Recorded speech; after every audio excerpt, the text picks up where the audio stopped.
దొంగల భయం అత్తయ్య. నీలి గులాబీలు అత్తయ్య. సునక సాక్ష్యం. అత్తయ్య. ఏమిట్రా? నేను ఆపదలు చిక్కున్నాను, నువ్వే ఎలాగైనా రక్షించాలి. ఏమిటి ఆపద? కూర్చొని చెప్పరా. అదే అత్తయ్య, ఆ అమెరికా అమ్మాయి. అమెరికా అమ్మాయి? నేను. నువ్వు ఇండియా అబ్బాయివి. ఆ అమ్మాయిని నేను కొంపదీసి ప్రేమించేస్తున్నావా? అవునత్తయ్య. చిక్కులో పడ్డావే. ఒక్కగానొక్క కూతురు, బోల్డ్ ఆస్తి అమెరికాలో. అదే అత్తయ్య, ఈ పెళ్లి ఎలాగైనా నువ్వే జరిపించాలి అత్తయ్య. ఎలారా? అమ్మాయికి బోల్డ్ సంబంధాలు వచ్చుంటే ఈ పాటికి అమెరికాలో. కష్టం. అందని మాని పండు కోసం ఆశిస్తున్నావు. నిజమే అనుకో అత్తయ్య, ఎలాగైనా నువ్వే ఈ పెళ్లి జరిపించాలి అత్తయ్య. వెనకటికి ఎవడో అన్నట్ట, రాజుగారి కూతురుతో నా పెళ్లి 50% సక్సెస్ అని. మిగతా 50 ఏమిటంటే అమ్మాయి ఒప్పుకోవాలన్నట్ట. అలా ఉంది మన పరిస్థితి. నిజమే అనుకో అత్తయ్య, ఎలాగైనా నువ్వే ఈ పెళ్లి జరిపించాలి అత్తయ్య. ఎలారా? మనకి ఏమి యోగ్యతలు ఉన్నాయని, ముఖ్యంగా నీ చదువు సంగతి. ఫస్ట్ ఫారం 2 ఏళ్ళు తప్పితి, సెకండ్ ఫామ్ 3 ఏళ్ళు తప్పితి, థర్డ్ ఫామ్ 4 ఏళ్ళు. ఇప్పుడు ఈ దండకం అంతా ఎందుకు అత్తయ్య? ఈ దండకం చదవకపోతే మన తప్పులు మనకు తెలియాలి కదరా. అది నిజమే అనుకో అత్తయ్య, వాళ్ళకి నీ మీద చాలా అభిమానం. నీ మాట కాదనరు.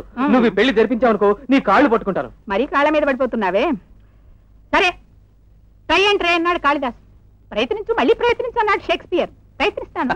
నువ్వు ప్రయత్నిస్తే ఈ పెళ్లి ఖచ్చితంగా జరుగుతుంది. అన్నాసి.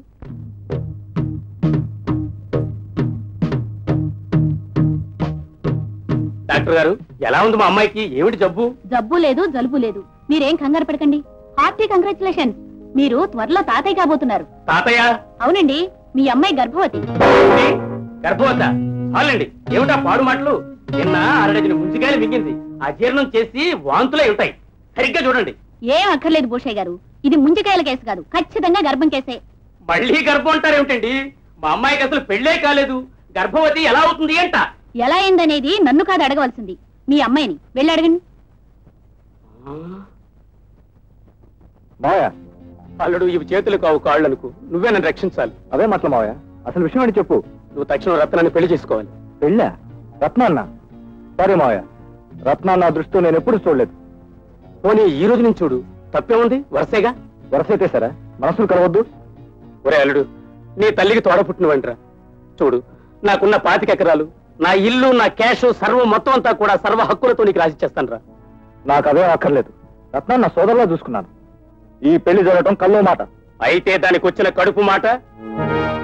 కడుపా? అవునరా, డాక్టర్ రత్నాన్ని పరీక్షించి ఖచ్చితంగా చెప్పింది. దాని కారకుడు నువ్వే. చిచి, అదే మాటలు. నేనే పాపం ఎరగను. రత్నం సీనయ్య ప్రేమించుకున్నారు. రత్నాన్ని సీనకిచ్చి పిలిచి. అది నా బొందులో ప్రాణం ఉండగా జరిగిన పని. ఏనాడో రత్నాన్ని మీ ఇంటి కోడలు చేసుకుంటానని చెప్పి మీ నాన్న అన్నాడు. మీ పెద్దన్నయ్య చూస్తే చెప్పకుండా వెళ్లిపోయాడు. ఇక మీ చిన్నన్నయ్య చిన్నారావు గారితో తిరుగుతూ వ్యసనాలకు బానిసై భ్రష్టుడైనాడు. ఇక మిగిలిందల్లా నువ్వే కదా అని చేరదీసి నువ్వు అడిగిందల్లా కాదనకుండా ఇచ్చాను. ఇక రత్నాన్ని నీకిచ్చి పెళ్లి చేయడం ఖాయం. ఇది అన్యాయం. మేనలుడు అనే అభిమానంతో చేరదీశామనుకున్నాను. నా మీద ఇలా అబాండం వేసి బలవంతం చేయడం దుర్మార్గం.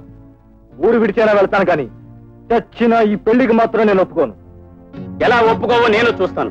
నా కూతురు మెళ్ళలో తాళి కట్టకుండా ఈ ఊరు వదిలి కాదు కదా, ఈ గదిని విడిచి ఎలా వెళతావో నేను చూస్తాను. మావయ్య, మావయ్య, మావయ్య, మావయ్య, మావయ్య, ఏమిటి దారుణం? తలుపుది, తలుపుది మావయ్య. తీస్తాను రా, తీస్తాను. పురోహితుని పిలిపించి నా కూతురు మెళ్ళలో తాళి కట్టించడానికి తలుపు తీస్తాను. ఇక్కడ సంతకం చేయండి. మీరు కూడా. Wish you all the best. Thank you. Come on darling, come on. అరే, అమెరికా అమ్మాయి కూడా ఇంత ఇండియా సిగ్గైతే ఎలా? ఎనీహో అని, నువ్వు ఇండియన్ డ్రెస్ లో అప్సరసలా ఉన్నావు. కానీ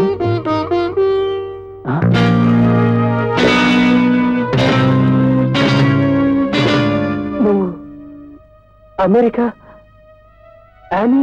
కాదండి, నేను జగన్నాథం గారి కూతురు అన్నపూర్ణని.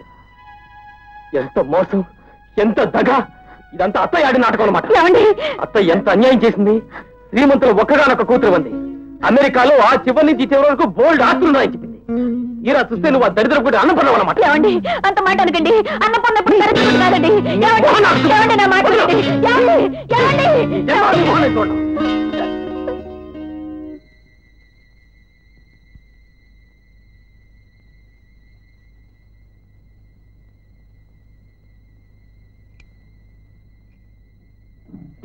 బావా ఎక్కడికైనా వెళ్ళిపో బావా, కొంతకాలం ఊర్లో ఉండదు బావా.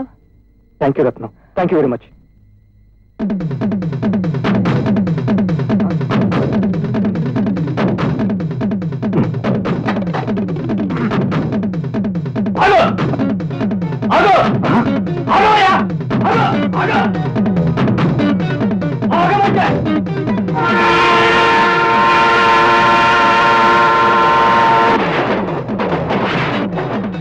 హలో తప్పకుండా.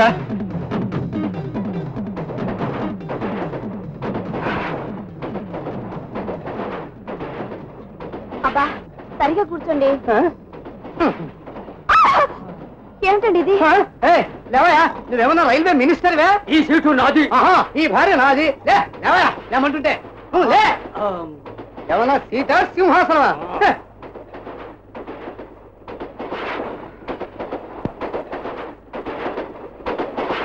ఏమండి మెడ్రాస్కి ఎన్నింటి చేరతా? Ticket please.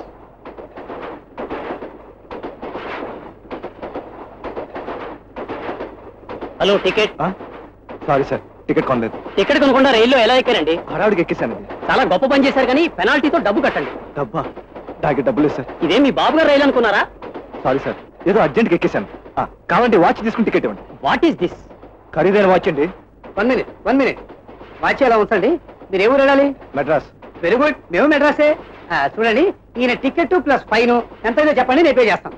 నోనో మీరా? పర్వాలేదయ్యా, ప్రయాణంలో ఇబ్బందులు ఎవరికైనా వస్తాయి. మీరు టికెట్ రాయండి, మెడ్రాస్ లో చూసుకుందాంలే. Thank you very much.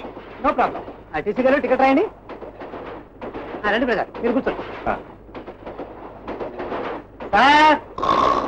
Sir అమ్మో, కొంచెం పట్టండి.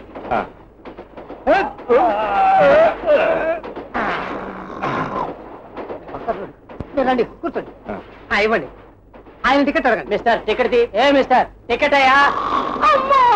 నా పేరు పశుపతి, డాక్టర్ పశుపతి, పశువుల డాక్టర్. ఇది నా పశు. నా భార్య కామాక్షి. నా పేరు కళ్యాణ్ అండి. మెడ్రాస్ లో ఏదైనా ఉద్యోగం చేస్తున్నారా? లేదండి, వెళ్ళగానే ప్రయత్నించాలి. ఇంట్లో చెప్పకుండా వచ్చావా? మీకు ఎలా తెలుసు? చూసావా, ఆవుల్ని గేదెల్ని మాత్రమే పరీక్షించడం కాదు, మనుషులైనా సరే చూడగానే మొత్తం పట్టేస్తాను. అది మన స్పెషాలిటీ కాదా? కాదు. ఇంతకీ ఈ రోజు ఎందుకు వస్తున్నట్లు? మీ తల్లిదండ్రులతో దెబ్బలాటొచ్చిందా? లేకపోతే పరీక్షలో ఫెయిల్ అయిపోయావా? కాదండి, మా ఊళ్ళో బలంతో నా పెళ్లి చేస్తానంటే ఇష్టం లేక వచ్చేసాను. ఆశ్చర్యంగా ఉంది. పెళ్ళనగానే పారిపోయి వచ్చేసావా? చాలా ఇంట్రెస్టింగ్ గా ఉంది. నీ కథంతా మొత్తం వినాల్సిందే. చెప్పు చెప్పు చెప్పు చెప్పు చెప్పు.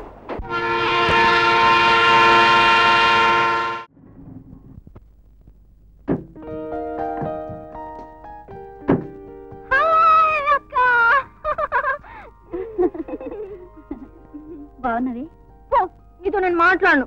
నన్ను ఒక్కదాని ఇంట్లో వదిలేసి 2 రోజులు అని చెప్పి 4 రోజులు చేస్తారా? ఏమిటి బావా? ఏం చేయమంటావి? తీరా బయలుదేరేసరికి మీ బావగారి స్నేహితుడిగేదే నురగ దక్కుని పడిపోయింది. అయితే బావగారిని చూసుకునే దడుచుకుని ఉంటుంది. దానికి ఇచ్చిన ఇంజక్షన్ నీకు ఇవ్వమంటావా? చూడు, ఇతను కళ్యాణ్. ఏమిటి కారా? అవయ్యా, ఇతని పేరు కళ్యాణ్. ట్రైన్ లో మాకు బాగా దగ్గర అయిపోయాడు. ఈ వసపిట్ట మా నసపిట్ట చెల్లెలు. సారీ, కాలేజీ చదువు కోసం ఇక్కడే ఉంటుంది. మాట కొంచెం దుడిసైనా మనసు మేకపిల్ల లాంటిది. పేరు కామాక్షి. ఇది కామాక్షి, అది మీనాక్షి. నమస్తే. నమస్తే.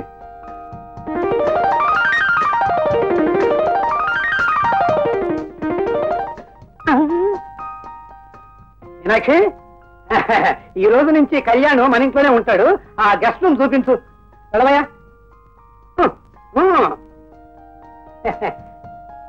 అబ్బాయి మరీ మొహాటస్తులా ఉన్నాడు. అంతే మరి, పెద్ద కుటుంబంలో పెరిగినవాడు ఒక్కసారి బయటకు వచ్చేసరికి తప్పిపోయి లేగదోళ్ళ అయిపోయాడు. డ్రైవర్, సామాన్ లోపల పెట్టవయ్యా.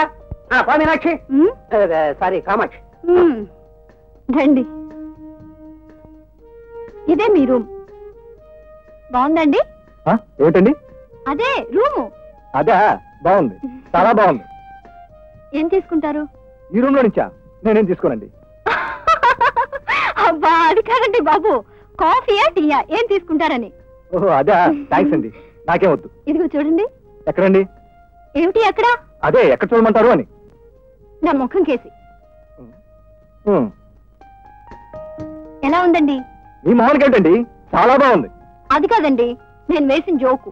అదా, అది మీ మొహంలానే ఉంది. వాట్? అబ్బే అది కాదండి, అది కూడా మీ ఫేస్ లో చాలా బాగుంది. రండి, ఇదే మీ బాత్రూమ్. బాగుందండి. అదేమిటండి చూడకుండానే బాగుందనేస్తున్నారే? రండి లోపలికి. నేను తర్వాత స్నానం చేస్తానండి. ఓ మై గాడ్, నేను మిమ్మల్ని స్నానం చేయమంటలేదండి, కొత్తవారు కదా అని అంతా చూడమంటున్నాను. చూస్తున్నానండి. ఏమిటి? బాత్రూమ్ ని. చూడమ్మా అన్నపూర్ణ, ఇలా బెంబేలు పడకూడదు. ఇలాంటప్పుడే ధైర్యంగా ఉండాలి. ఇలాంటి పరిస్థితులు రావచ్చునని మనం అనుకునేదేగా. అవునండి, కానీ పరిస్థితులు నా గుండెల్లో ఎంత చిచ్చు పెడతాయని నేను ఎప్పుడు అనుకోలేదండి. నువ్వు కంటతడి పెట్టకూడదు, నువ్వు ధైర్యంగా ఉండాలి. నా మాట నమ్ము, కాస్త ఓపిక పట్టు, మంచి రోజులు వస్తాయి. ఏమోనమ్మా, ఇక ముందు ఏం చేయాలి? అన్నపూర్ణ బ్రతికేమిటి? నాకేమీ తోచడం లేదమ్మా. చూడండి, అన్నపూర్ణ కాపురం చక్కదిద్దే బాధ్యత నాది. నాకు నమ్మకం ఉంది. నేనేదైనా అనుకుంటే సాధించి తీర్తాను. రాజేశ్వరమ్మ గారు, రాజేశ్వరమ్మ గారు, ఏమిటయా? దారుణమైన మోసం జరిగిపోయిందండి. ఏమిటయా మోసం? మీ మూడో మేనలుడు కళ్యాణ్ లేడు? అవును, వాడు నాకు మూడో మేనలుడే. నీకు మేనలుడే అనుకుంటాను. నాకు మేనలుడే కదా అని చనువిచ్చి చేరదీస్తే నా కూతుర్ని మోసం చేసి మాయ చేసి గర్భవతిని చేశాడండి. అంత మాయ మాటలతో గర్భవతి కూతురు నిన్ను ఎవడగనమన్నాడయా? రాజేశ్వరమ్మ గారు, అసలు విషయానికి వద్దాం రా. నా కూతుర్ని పెళ్లి చేసుకోమని చెప్పి అడిగితే నాకేం సంబంధం లేదని బుకాయించాడండి. కరెక్టే కదా? కరెక్ట్ అంటారు ఏమిటండి? పెద్ద మనుషులు తీసుకొచ్చి పెళ్లి కుప్పిద్దామని చెప్పి వాడిని గదిలో పెట్టి బంధిస్తే మోసం చేసి పారిపోయాడండి. అది కథ. నువ్వు వాడిని గదిలో పెట్టి బంధించావు. వాడు పారిపోవడానికి కారణం నువ్వన్నమాట.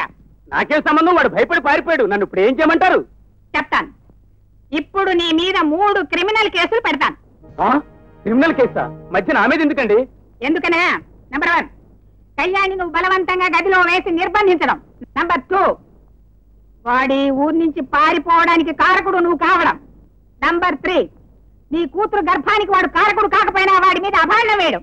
ఈ 3 నీ మీద వేసి నిన్ను జైల్లోకి అమాంతం తోయించగలను. కానీ నీ కూతురు గర్భానికి నిజమైన అసలు కారకుడు ఎవడు మీ అమ్మాయి నాతో చెప్పింది గనక నిన్ను వదిలేస్తున్నాను. పిలవమంటావా నీ కూతుర్ని? నా కూతురు ఎక్కడుందా? ఇక్కడే ఉంది. రత్నం, నా రత్నం, మీ నాన్న కంసుడు వచ్చాడు రామ్మ.